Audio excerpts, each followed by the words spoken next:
Hello, and welcome to the Ethics of AI podcast. I'm your host, Matt Silk, and this is the inaugural episode of the podcast, which is dedicated to discussing issues involving the ethics of artificial intelligence, covering current affairs, interviewing interesting guests who work in the area, and trying to unpack complex ideas and critically evaluate AI trends in the news.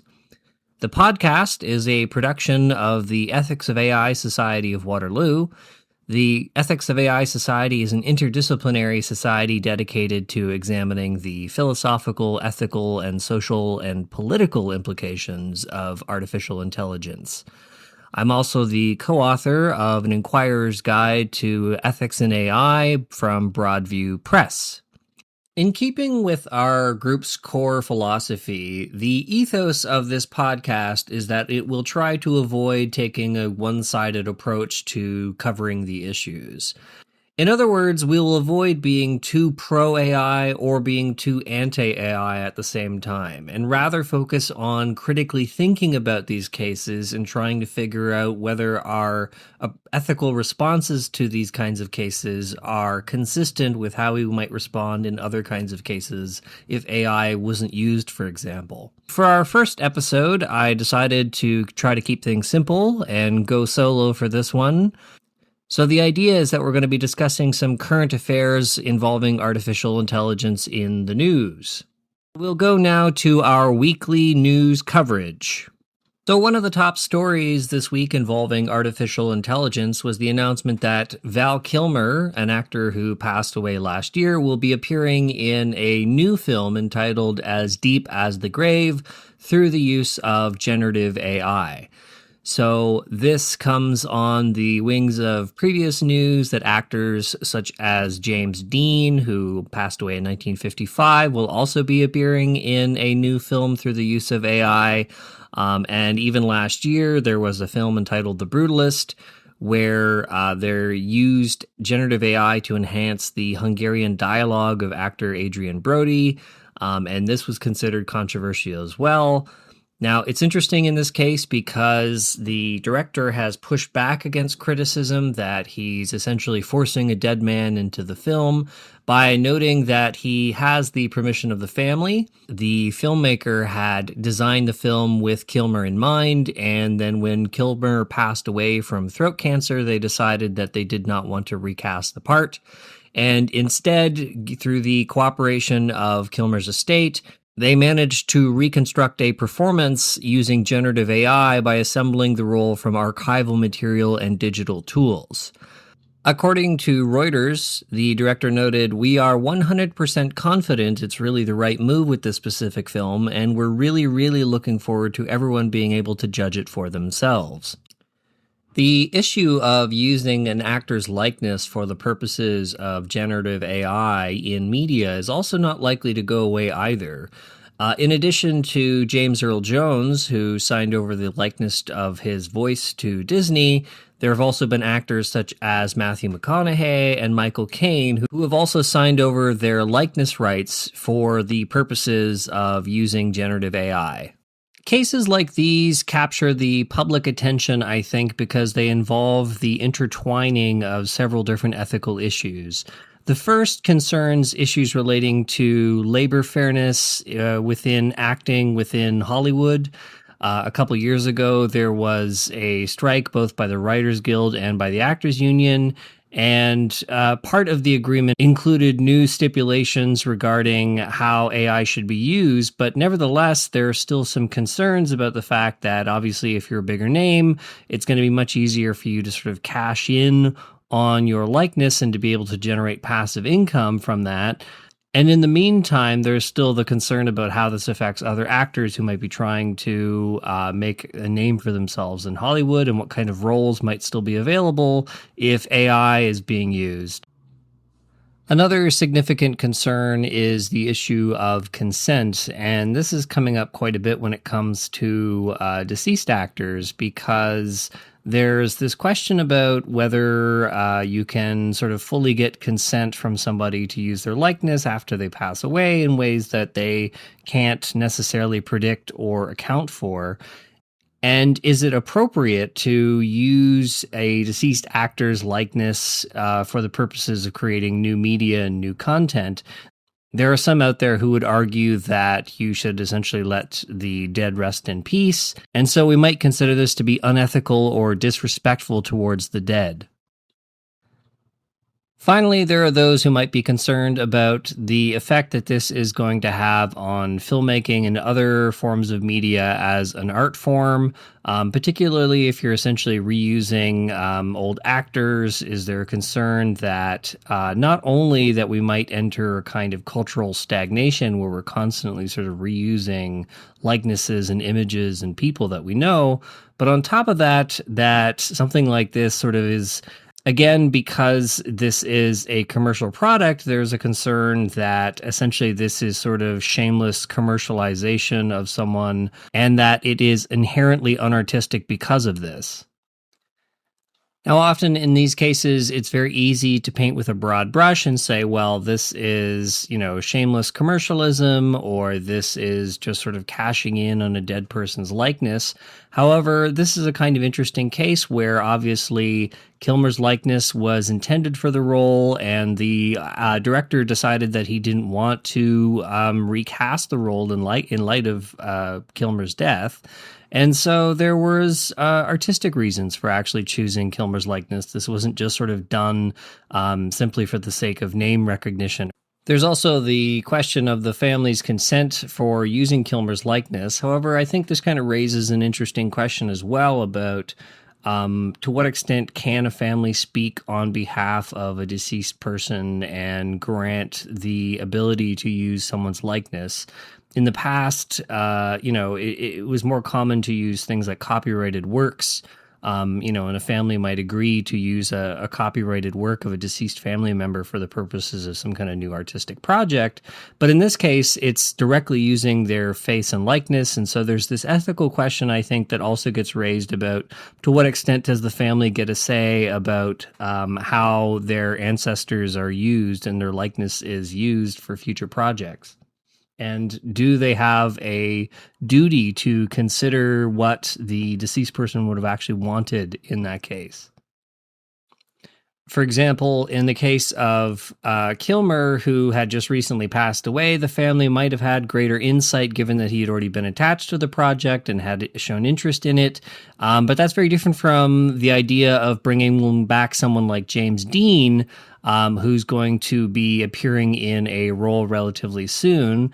However, James Dean passed away several decades ago, so it's less likely that he would have been able to consent to anything like what his likeness is now being used for. I think this also raises some interesting questions too about to what extent does the public get access to the likeness of a deceased person? There are lots of historical examples that predate AI where we've used the likeness of a certain person or represented somebody after they've passed away when they wouldn't have been able to offer any kind of consent. And their likeness and how they were portrayed was not something that was ultimately up to them. So there are other kinds of cases that we can compare this to that don't involve AI. For example, a more recent case that came up in the news was the recent adaptation of George Orwell's Animal Farm. The most recent film adaptation decided to change significant aspects of the story, of the tone, and there was concern about whether Orwell would approve of this, and the filmmaker in that case insisted that Orwell would have approved the changes that were made to make the adaptation more relevant to a modern audience, I guess. So there's concern again whether, would Orwell have approved of those kinds of adaptations? Is that a relevant kind of similarity between this case and cases involving AI? There are other interesting cases that we can compare this to. that again don't involve AI. So what if you're just sort of using archival footage or archival recordings of somebody? The Beatles famously did this. They released a single a couple years ago entitled Now and Then that used some demo recordings from John Lennon, and actually used AI to help clear up and clean up that audio so that it would be able to be usable for the purposes of mixing it in the studio. So that's a case where AI wasn't making significant changes to the content itself per se, but Lennon obviously wasn't in a position to say what should or shouldn't be done with that recording. There's lots of examples where you might use archival footage and edit things to make them appear as if they happened, even though they didn't actually happen. A really good example of this is, of course, Forrest Gump, which featured many historical figures from the 20th century responding and interacting with Forrest, even though they weren't actually there. And this was actually just sort of clever photography and clever CGI.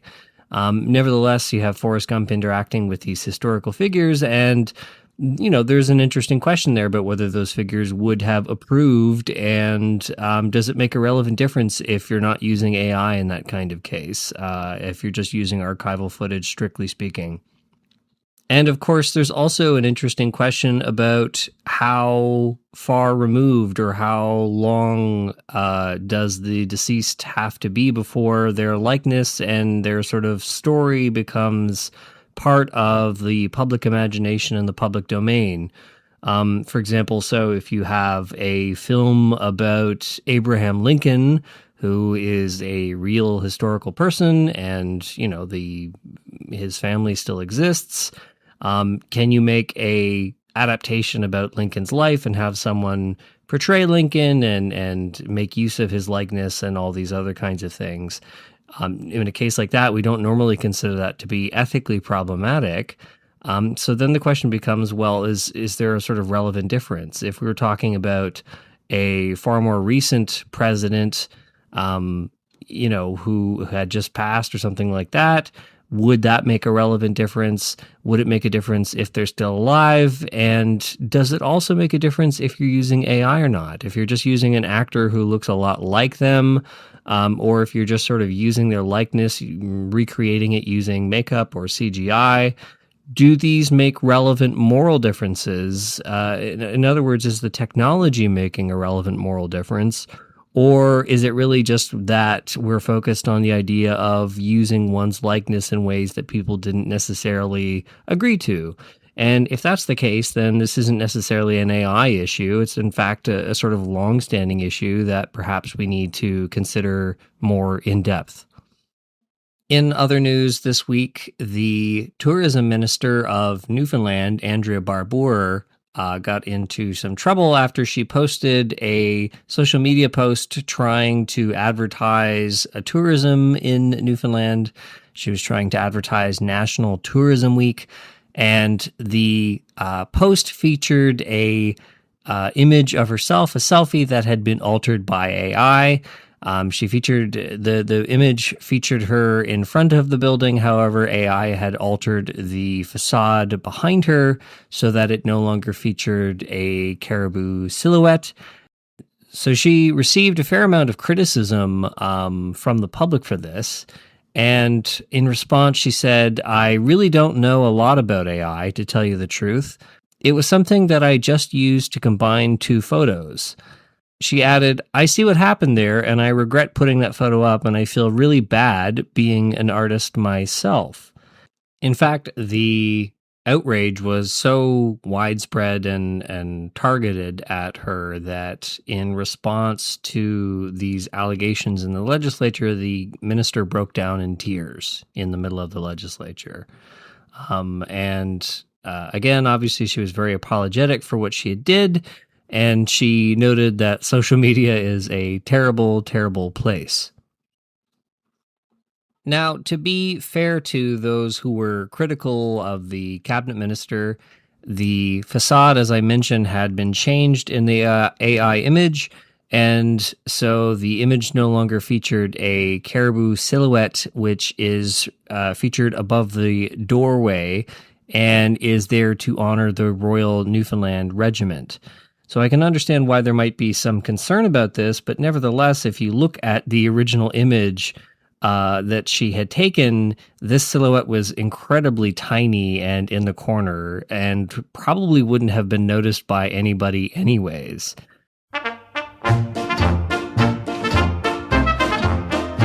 So, in other words, there are a lot of people who are very outraged and are looking to something like this to help perhaps justify this outrage. But we have to ask ourselves whether, in a case like this, there was actually any harm that was really done.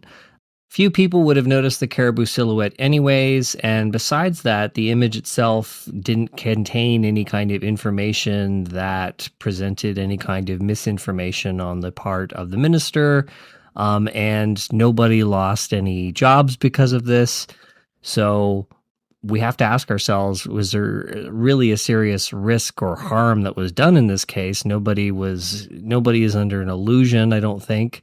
The minister had nothing to gain from using this image, and I think given her explanation, we might just have to take her at her word that she may not have realized what she was doing and that she might have even used the photo inadvertently. And that's kind of an interesting thing because it reveals that not everybody shares the same understanding of AI. But also, given the fact that this led to a big blow up in the legislature and that the minister ended up breaking down into tears over this, I think we also have to remind ourselves that there's a lot of anti-AI backlash. And while we can understand why people have significant feelings about AI, there are times when people react negatively towards AI use when it may not necessarily be warranted, to the point where it just sort of becomes a form of bullying to criticize somebody for using AI, even though, again, going back to our AI fallacy discussion, we can't necessarily really pinpoint why AI usage in this case constitutes a terrible thing. An important point to keep in mind is the fact that obviously people are going to have very charged feelings about AI in different kinds of circumstances, but we need to be careful that we don't just fall back into a kind of reactionary attitude where we're lashing out at any case of AI usage or anyone using AI just because we don't like it, and we feel that it's okay to start lashing out at people, even if they may not necessarily deserve it in every case. Again, there's reason to perhaps be critical to a degree about what the minister did, but I don't really think that it necessarily warranted the kind of backlash that she ended up receiving. And there was a lot of criticism about the fact that social media is considered to be a sort of terrible place. This was agreed to by both sides in the legislature after this event. But again, this isn't just a question of social media. It's a question of reactionary attitudes that the public or different elements of the public are having towards AI. And I think it highlights the importance of engaging in a critical thinking process about these cases and these issues so that we're not falling back on a kind of reactionary attitude where we're just sort of taking a sort of very carte blanche approach to responding to AI use cases. There may be times, of course, where it is appropriate to be critical of people who are using AI. If we're thinking back to our artist case, right? Obviously, there's the possibility that you could have corporations essentially taking the likeness of somebody and sort of cashing in on it very sort of soullessly and without any sort of regard to the art form itself. You can have cabinet ministers who are using AI-generated images to spread misinformation or to make it appear that they're doing things that they're not. But this wasn't the case in either the Val Kilmer example or this example of this Newfoundland cabinet minister. So I think cases like this are kind of particularly interesting because they highlight the fact that we need to be careful about how we sort of discuss these issues, and sort of when we think about what the harms of AI is, what are we actually sort of really concerned about? Because we can't just sort of say AI in general as a sort of specific problem, because there are multiple different sort of facets that are involved in these kinds of cases. Finally, the last piece of news I'll discuss is the news about Anthropic's new version of Claude entitled Mythos. The company Anthropic announced that they would not release the model to the public for general use because of the concern about cybersecurity. So the model Mythos was developed to primarily be able to find cybersecurity vulnerabilities, and it has proven to be very good at doing this. However, on the flip side, it's also very capable, therefore, of also taking advantage of any vulnerabilities it finds to be able to hack various kinds of systems. And so there's a concern about whether the general public should have access to a model like this. And it was revealed that Anthropic has given access to various large companies to this model who are able to use it to, again, help find vulnerabilities within their system, but that this would not be generally available to the public. And of course, obviously, this is understandable, right? You wouldn't want average people who don't necessarily have a strong understanding of these things to be able to very efficiently and easily be able to essentially take advantage of various software vulnerabilities to engage in wrongdoing, right? There's a reason why we wouldn't generally want something like that being available to most people.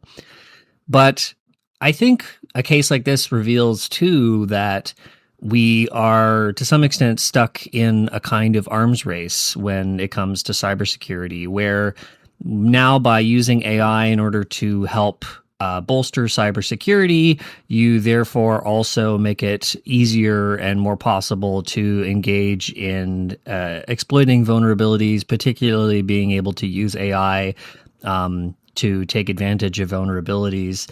And so you're sort of stuck in this arms race where you're trying to get AI that can outperform AI that would seek to take advantage of vulnerabilities. And in response, you have to make better AI that can take advantage of or overcome the AI that we use to defend our cybersecurity.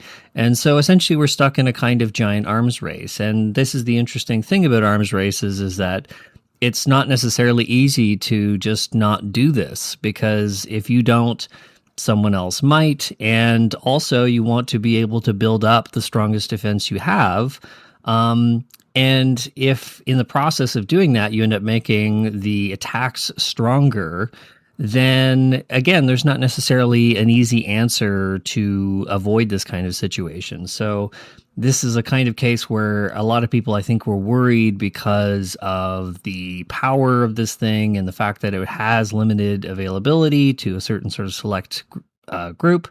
But in reality, this is also part of a sort of much larger ethical problem involving the use of AI to help bolster cybersecurity, which will then encourage AI to be even stronger at taking advantage of vulnerabilities. And so part of the question we have to ask ourselves is, what do we do about this kind of thing? It's not something that we can completely avoid. And so moving forward, we'll probably have to discuss these kinds of issues in more depth and kind of consider, to what extent do we want to use AI? What are the alternatives to help bolster our cybersecurity that doesn't encourage this kind of arms race mentality? And really, is there any way to kind of stop it? Given the fact that you have all these various actors out there, they're not necessarily just going to go away. And so again, we're kind of stuck with the arms race that we have. Well, I feel like this is probably long enough for a first episode.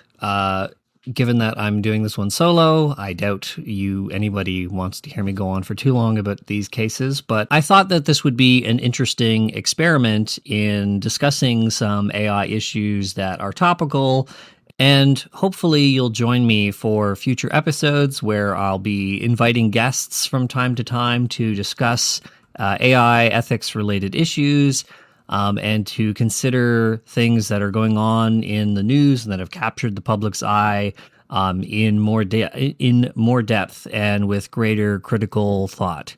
So thanks for joining me again for this first episode of the Ethics of AI podcast.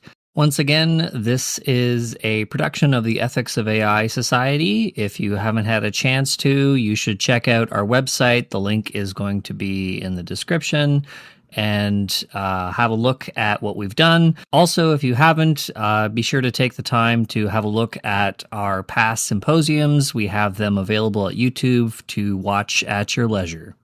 And of course, this includes highlights from our recent panel discussion that took place during our symposium. I'm Matt Silk, and I will catch you in the next episode of our podcast.